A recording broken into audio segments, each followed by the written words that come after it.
We're now going to have a look at the intuitive graphical user interface in FluidFlow 3, which facilitates faster model building, troubleshooting, and technical analysis.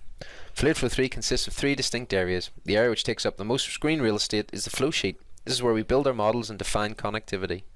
Along the side of the flow sheet is the flow sheet toolbar, which allows us to use the select tool to select single items on the flow sheet,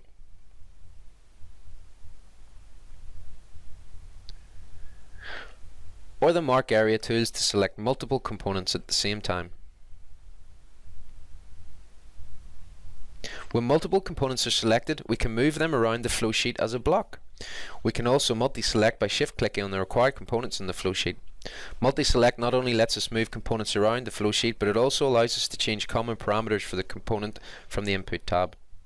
We can also add text, resize objects, and change the grid between isometric and orthogonal mode from here.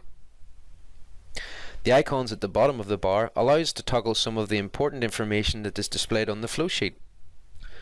For example, we can show node and pipe numbers, show or hide specific results on the flow sheet, show or hide text, and also turn off the warning identification function. The flyby tool can also be used to scan the model and display specific results for components throughout the system. The second key area of the interface is the component palette, where we find all the components we will need to build a model. The palette can be found along the top of the flow sheet and consists of a number of tabs under which the components are grouped by type. For example, we can select pipes in a wide range of materials.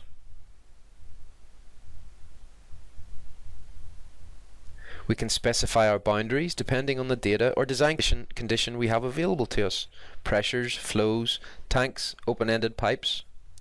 We can also select our pump type from here: centrifugal pumps, positive displacement pumps, fans and compressors. We have a large number of valve types and also a selection of control valves for both flow and pressure. Check valves, resistances, process equipment, orifice plates and expanders, and heat exchangers are all available to us. It is also important to note that behind each of these components sits a large database containing all the engineering parameters required for flow modeling.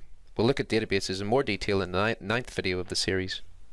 The third key area of the interface is the data palette. This is where we interact with the model, defining our inputs prior to calculation and interrogating our results once the model is run. Again, the palette consists of a number of tabs. The Messages tab allows us to view any message or warnings that have been enunciated in the design. By clicking on a message here, the relevant item is highlighted on the flow sheet.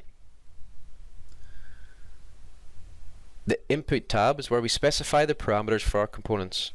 The available fields update automatically depending on the type of component selected and the options available for that component. The Results tab is where we can interrogate our results. Again, the results available for display update automatically depending on the component selected and are fully user definable from the Set Visible Results window, which can be accessed by pressing F8. This dialog allows us to specify exactly which results are displayed when we look in the Results tab by checking or unchecking the relevant box. The Chart tab allows us to look at the system curves for pipe components and also pump curves, including efficiency and MPSH data. The List tab shows a list of all the components in the model of particular groups, which can be checked on or off from here. Components can also be multi-selected from the list. For example, in this model we can select all the 18-inch pipes, flip to the Input tab and change them all to 16-inch.